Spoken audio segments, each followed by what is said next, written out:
welcome to Channel Awesome's Orbit Report, your source for everything happening around the world in pop culture and entertainment news. I'm Heather Roos. And I'm Aiyanna Wade. And this is your news for Monday, December 18th. First up, we had to talk about the new Titans news. Again, reminder, this is the live action Titans that's going to be on the DC streaming service. Not any animated Teen Titans Go or anything. No. I know we've had some confusions in the past, but reminder, the same Titans we've been talking about since the beginning of Orbit Report. Since like episode one. Same one. Since episode 1 of that Orbit one. Report. That one we're still talking about. That one. We get another first look at a couple more characters. We got to see Hawk and Dove, which are looking super cool. Mm-hmm. The costumes, again, we really only get like a waist up, like hips up type of shot from them, but we get to see them paired together. We get kind of like the back look of Hawk, so we get to see some of those wings. Yeah. The wings action, which I'm assuming are going to be able to come out and do some cool stuff. Since it's not really like a cape like that, like a Batman-y cape type of like. Right, it seems like it's got structure to it. Right, exactly. I'm assuming hers are the same, that we really only got like the front and side view of her. She's kind of got like a capelet thing going on over and underneath them, which I think is a cool detail. So that might add some like more texture and more like visual like interest when like the wings are spread. Again, can't see her wings, so we don't know. But I like the little like capelet of like just tiny little feathers on her shoulder, which is like really cool. Yeah. The suit textures themselves are really interesting. Yes. I know you were talking. Yeah, I feel like it's a good balance between the like pleather of the CW and the spandex and bright colors of a stereotypical superhero costume. So I feel like the direction in general that the costumes are going in looks pretty good. It's got that texture like print on it as well, similar to like the Hunger Games uniforms that they had, which I actually am a really big fan of. It just adds some visual interest instead of just flat color. It adds a little bit more shape to it. Even the stitching on her arm is really cool that we got to see for a little bit.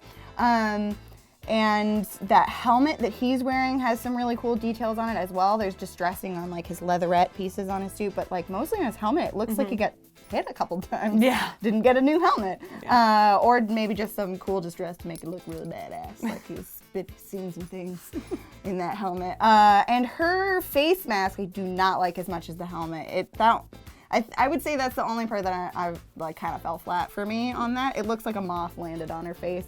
Or novelty sunglasses. Oh yeah. Yeah, they look like novelty sunglasses. Absolutely. If like you were having a like Arthur from The Tick novelty sunglasses, that's what they would look like. Yeah. Looks very moth-like. Yeah. I'm not a huge fan a lot of like look at this strip across my face, you can't tell who I am type of look, so I might be biased on that, but just the design in general is very, novelty sunglasses, I would say is the closest thing. But it's really cool to be seeing some new things from Titans. I'm really looking forward to seeing how Beast Boy looks. Yes. That's gonna be. Or even what they do with Starfire's costume. I know. Yeah. We're gonna go like more animated series or New 52. Right. What are you well, gonna do? because like there's some like more revealing options, but I don't think they're gonna go that way. Honestly, I don't know. Yeah. I don't think they will. I hope they don't, but I also don't think they will. Just because there's some cool options that they can go to make it look a little more like sooty. You know what I mean? Yeah. So we don't need midriff. You know? Not necessary. Not necessary. Not necessary. Move on. Earlier this week, we got first a poster way earlier this week for Ready Player One, and there was some interesting Photoshop. It was really interesting Photoshop. It was I thought it was fake awful. the first time I saw it. I was like, you that's thought it was not like the a real one. fan-made thing? Yeah. But no, that's the real one. That got approved. Thanks, Internet, though, because there are some top-notch memes coming out of that. Yes. So thanks a lot, Internet, for just embracing it and taking that as your own. Love it. Because it was not good. No. Not good. And then they also had a second trailer released for Ready Player One as well, which I kind of liked better than the first one because it gave us a lot more of a detailed storyline. Right. Because I think people who hadn't read the book saw the first trailer. I know you were in this boat. You saw the first trailer and were like, okay, but like, what's this about? I get it, 80s. I see, nostalgia, I get Cool. it, but like, what's it about? So this time we actually got to see a little bit of the story about the Easter egg and what the main plot of the story is. One of the things I did like about it too is we got a little bit more view of the real world. Yeah. So we saw more of Columbus, which is where Wade is from. And it looks, I think that looks pretty good. If you read the book, you know that it's supposed to look kind of more downtrodden, and it's a world that people don't want to live in, and thus why the Oasis is such a huge thing there anyway. You need that juxtaposition as to like, okay, we get it, you play video games, we all play video games. Oh, you need to escape. Right, because it's not great. so awful, because there is such a huge division there. And I said this with the first trailer, but I really do love the way that they make the Oasis look, because instead of going for that, like, it just looks like people, but we're in cyberspace. Right. They actually look like avatars. Yep. Someone who would go online, and if it's an avatar that you create, wouldn't make it look almost exactly like yourself, unless you're like creating a me, I guess. But like but on Sims. that's Right, but you know, if you had free range, you would give yourself awesome anime hair and like really cool, interesting cyberpunk clothes. You would do that. You would do that. Yeah. Or even change your gender or something like that. Why not? Absolutely. You know. So I like the way that they address that. I'm still not 100% sure I'm gonna love the movie. I enjoyed the book. I liked the book. I don't think it was the greatest thing ever. It's a fun read. So I think this movie is just gonna be a fun adventure. It'll be a fun movie, a lot of nostalgia. I thought it was really interesting that they added some more current pop culture references. You know, we saw Tracer in there. Yeah, and Harley. And Harley was in there. My favorite reference, though, was that we finally saw they're gonna get the Gundam. Yeah. I'm gonna dance for a little bit. Immediately thought of you when I saw the Gundam. And it was like front and center. The Gundam just, it popped up and I'm like, yeah. We got I was Gundam. so excited. Yeah. I need to like calm down for a second. This week we got a couple of announcements, and one of the first things that I am very excited about is She-Ra is getting a new animated series on Netflix. And I am pretty excited about this because they're doing it with DreamWorks. And DreamWorks Netflix shows have been pretty good so far. You know, they redid Voltron, which Lucas and I enjoy very much. I mean, it's nothing groundbreaking, but it's fun, it's funny, and as fans of the old Voltron, we really enjoy it. So I really think this has potential to be awesome. Absolutely. So I'm very excited for this, and I can't wait to see who they cast and where it's gonna go from there and what the style of the animation is gonna be like as well. But perhaps the bigger announcement this week is that Disney has bought sections of Fox. And it's official. They've been playing this game a little bit, I guess, where it's like on and then off, then on and then off, but it is official. It has happened.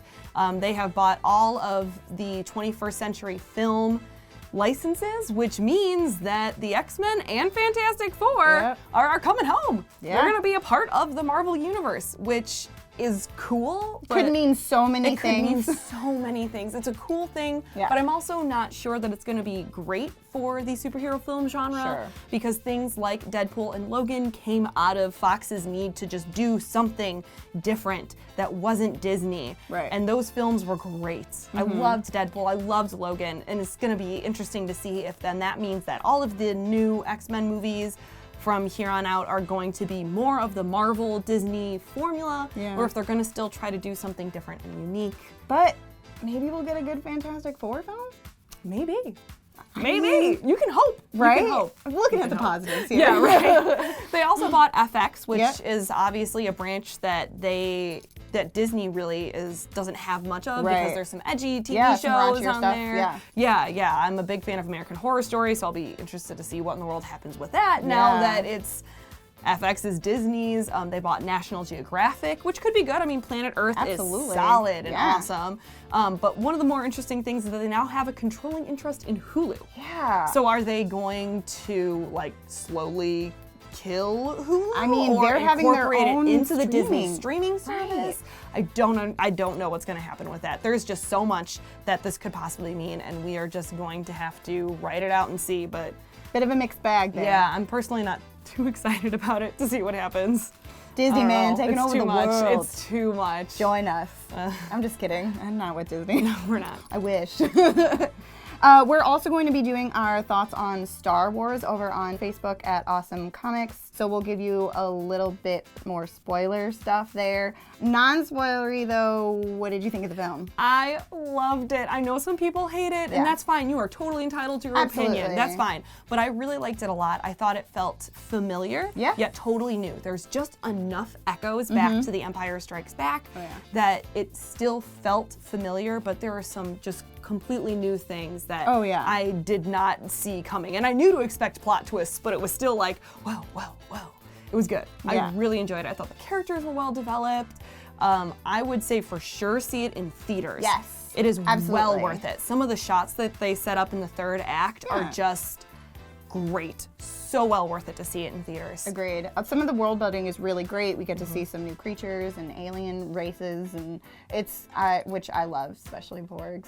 I was a fan of the Porgs, but I also liked it, and I also agree that you should see it in theaters to make your own opinion. It's well worth the watch. If only once, if you're not as big of a fan, it's still worth seeing in the theaters to get some Carrie Fisher. Oh, I love her so much. That's going to be it from us here. Heather, where can people find you on social media? You can find me on Twitter at Heather Roos, Instagram at HRoos, or twitch.tv/Heather Roos. And as always, you can find me on Facebook as Aiyanna Wade, everywhere else as Awesome Aiyanna. And again, be sure to go to Facebook at Awesome Comics to see our review of Star Wars. But it is spoilers, so see it first and then see it. Unless you don't care about spoilers, then you do you.